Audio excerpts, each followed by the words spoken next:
पाठ गणना के रत्न या धातु या फलों को लेकर प्रतिष्ठा करें। हे राजन, यह व्रत राज अति शुभ फल देने वाला और विष्णु भगवान को प्रसन्न करने वाला है। इस व्रत को आप उत्तरा से कराओ, तब इसका मृत गर्भ जिएगा, तीनों लोक में विख्यात गुणवान पुत्र होगा। विवाह पितामह के इस वचन को सुनकर युधिष्ठिर जी ने कहा कि इस व्रतराज नामक व्रत को मुझसे कहो। यह व्रत मनुष्य लोक में किससे प्रकाशित हुआ है और किससे मनुष्य लोक में इस व्रत को किया गया है। तब भीष्म जी ने कहा, हे राजन, इस भूमि में सर्वत्र विख्यात कांची नाम की पुरी में जो चांदी के पर्वतों के समान बड़ी बड़ी उच्च धवल अट्टारियों से सुविराजित थी, सुंदर वेश वाले नगर के नर नारियों से शोभित थी और अपने कर्म करने वाले ब्राह्मण, क्षत्रिय, वैश्य और शूद्रों से आवृत थी, और वह नगरी रूप तथा चतुराई से युक्त उत्तम वेश्याओं से अलंकृत मानो कुबेर की अलकापुरी और इंद्र की अमरावती पुरी के समान थी, और अग्नि देवता की तेजोवती पुरी के समान अनेक रत्नों से भरी थी। उस पुरी में बड़ा पराक्रमी रत्नसेन नाम का एक राजा रहता था। उस राजा के राज्य में देव स्वामी नाम का एक ब्राह्मण रहता था। उस ब्राह्मण की अति सुंदरी धनवती नाम की पत्नी थी। धनवती अपने नाम के अनुसार मूर्तिमयी, दूसरी लक्ष्मी थी। उस पत्नी से देव स्वामी के ही सदृश बड़ी बूढ़ी 7 पुत्र एवं गुणवती नाम की एक कन्या हुई।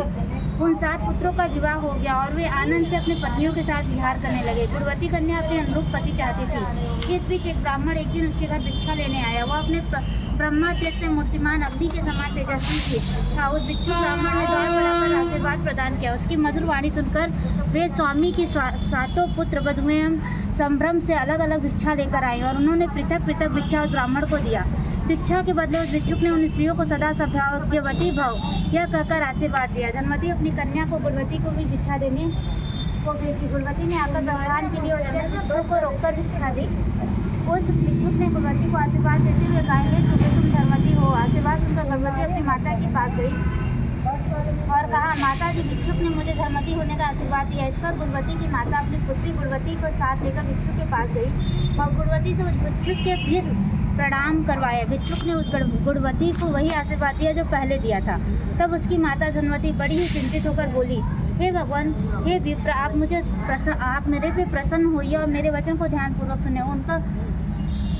सुने और मन में विचार कर उसका उत्तर दें, क्योंकि मुझे बहुत बड़ा संदेह है कि आपने मेरी पुत्र वधुओं को सदा सौभाग्यवती रहने का वरदान दिया था। मेरी गुणवती कन्या को अपने विपरीत वरदान क्यों दिया कि तुम सदा धर्मवती हो? यही वर आप बार बार आपने दिया, परंतु इसे अपना सदा सौभाग्यवती होने का वर नहीं दिया। हे राजन, इसका कारण आप मुझे बताइए, इसका मुझे बड़ा संदेह है। तब भिक्षुक ने कहा, हे धनवती, तुम धन्य हो और जगत में विख्यात चरित्रवती हो। देखो, गुणवती को भी मैंने जो आशीर्वाद दिया सो इसके योग्य है, क्योंकि तेरी गुणवती को सप्तपदी के समय ही वैधव्य प्राप्त होगा।